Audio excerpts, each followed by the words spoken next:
Hey guys, welcome back. So today we're out at the range to do a quick video about a new product from SIG. It's the SIG P322. It's a 22 long rifle pistol. It very much looks like a P365 XL perhaps, but it's nothing like the P365 XL other than just cosmetic appearances. It's actually a larger handgun, but we'll get more into that in today's video. If you guys enjoy the content we produce here at the Military Arms Channel, please consider becoming part of our Patreon family. There is a link in the video description below. If you join our Patreon family, you'll get early access to videos like this one. You'll have direct access to me. I answer all private communications, as well as some other perks. So please follow that link in the video description. With that being said, let's take a closer look at the new SIG P322 pistol.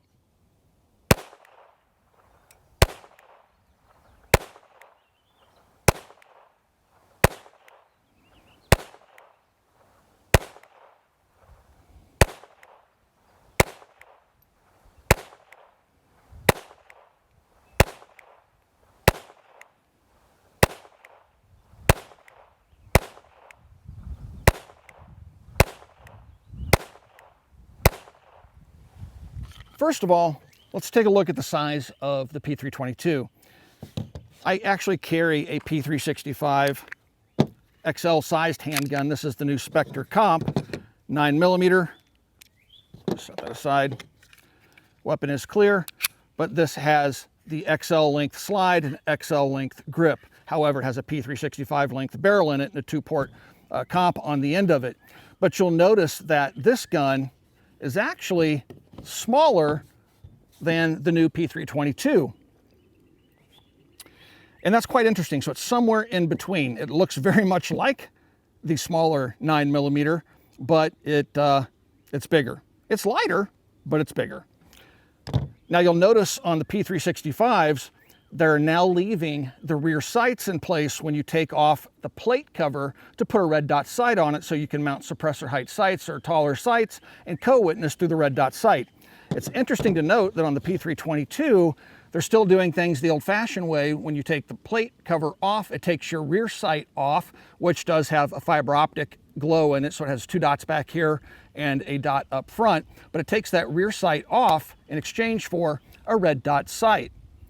Another thing you're going to find that the gun has is full ambi controls. So you have your slide, stop, slide release on both sides of the pistol, and you also have a manual safety. The gun can have the slide cycled with the safety in the on position. It fires from a 20-round magazine. And over here you can see the safety, slide release, and takedown lever. The gun is hammer fired. It is not striker fired, but it looks like a striker fired pistol. Most of the guns like this actually are internal hammer guns. I find that interesting. We've bantered about back and forth why they don't use strikers, why they use internal hammers, but I guess in the end it's not really all that relevant.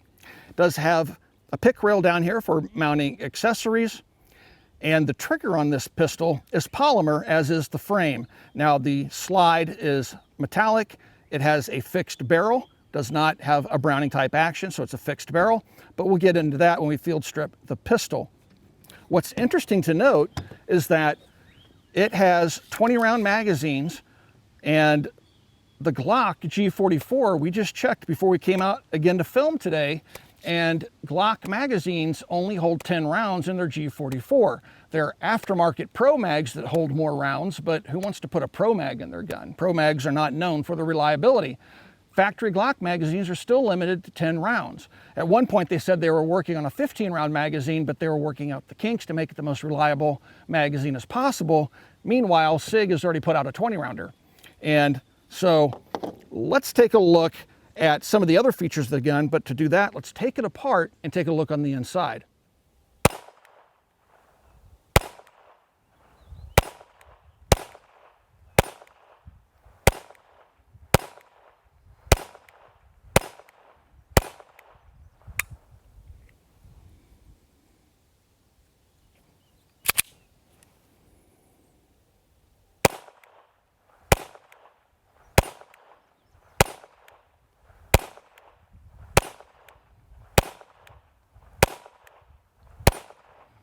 Taking the pistol apart is super simple to do.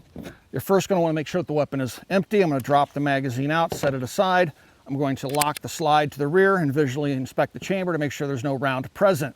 With the slide locked to the rear, here's your disassembly lever. On a P365 or P320, you'll push down on this, but on the P322, you're going to push up on it. Now with that lever in the up position, you're going to pull rearward on the slide and lift up, and it will come off much like a Walther PP or a Makarov type pistol. Has a fixed barrel, and the recoil spring is around the barrel, and then it's being held in place by a barrel nut. We can remove this barrel nut and replace it with a device that will allow us to suppress the gun. So right out of the box, the gun comes suppressor ready and everything that you need to suppress it, minus the suppressor. It's also interesting to note that it's shipped with a flat face trigger in it that looks very similar to my P365's trigger, but it ships with another trigger, which is curved, and you don't have to take the innards of the gun out to swap the triggers. There's a page in the owner's manual that shows you how to do it. Basically, there's a little lever back here to press, you rock the trigger out, put this one in its place, and you can have a curved trigger versus a flat-faced trigger. And the triggers are, again, polymer. Here's your hammer inside of the gun, and this is as far as you need to go to clean the firearm. To suppress it, we're going to put the slide back on the gun. Just kind of line the barrel up, pull it to the rear, and push down until it locks into place. Take your takedown lever, flip it back into the locked position, and the gun is now reassembled. I'm going to lock the slide to the rear. You do not want to do this with the slide off because the recoil spring will go flying and a little collar as well. So I've locked the slide to the rear. You may need a tool to break it loose, but once it's loose, just unscrew the thread protector. And we've been out here shooting this thing suppressed today, so we've gotten the attachment carbon seized to my Gemtech suppressor. But this little adapter ships in the box with the gun, and you just screw that on. No booster required. Remember, this is a fixed barrel. Tighten it down, and now your pistol is suppressed. Pretty simple. Overall, the quality and the construction of the gun is very reminiscent of a P365, P365 XL, or a P320. The finish on the metal parts is nice, even, gray. The polymer, the stippling feels very comfortable. It's a slightly larger grip than the P365 in 9mm, and I like that slightly larger grip. It feels really, really good. The gun shoots really, really well for me. The trigger breaks nice and clean, and just overall, it's a really nice pistol for the money. I like it quite a bit. We've fired some Remington bulk pack ammunition out of it, some CCI mini mags, and some of the Armscor Precision subsonic loads with the gun using the suppressor. We found that the subsonic loads just barely have enough energy to cycle the slide. If you put a full 20-round magazine in it, it's not going to cycle for you, but if you load the magazine to 10 rounds, it just barely has enough energy with those subsonic loads to actually cycle the gun. The bulk pack ammunition and the CCI mini mags work just fine in the gun. There's a caveat. You need to learn how to load these magazines. They're not straight stack magazines like you would find in a Ruger pistol, for example.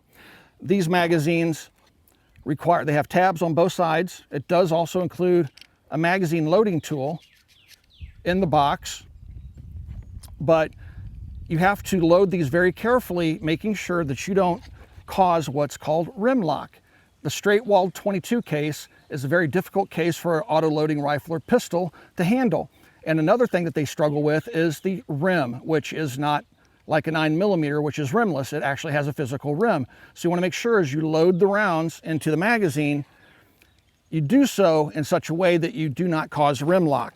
If you cause rim lock, you'll cause the gun to malfunction. And again, you'll repeat this 20 times to load the mag up. There's no real trick to it. I just barely pull down on the tabs and then push the round down on top of the round just below it. And that kind of makes sure that I don't get rim lock. All right, so that's enough. The guns, they retail for right around 400 bucks is what I see them going for online. If you want to pick one up, it's going to be a close facsimile to your P365 if that's your carry gun. It's going to be a great target gun, a great practice gun, a great little hunting gun if you want to use a 22 for going out and hunting small game like squirrels and rabbits. It's just going to be a generally good firearm. Holsters are already being offered out there for the gun. It will not fit in a P365 holster, but there are holsters out there for them. So overall, yeah, I think the gun's really neat. It does have that manual safety. That's something I could do without, but it really doesn't bother me on a 22 pistol. It's not a defensive carry gun for me. This is more or less a training tool and just a plinker for me and my sons and the rest of my family. All right, guys, if you have any questions or comments about the pistol, please ask those questions down below in the comment section. We look forward to reading those comments. I'll usually stick around the first day or so and answer any questions you guys may have. If you'd like to support us here at the Military Arms channel, again, there's a link to Patreon in the video description below. Also, right here on YouTube, you got that little join button underneath the video player you're watching right now. Mash that join button, and you can support us here on YouTube in the age of demonetization. And last but not least, guys, please swing by and check out coppercustom.com. Thank you for 14 years of support, and we'll talk to you guys soon.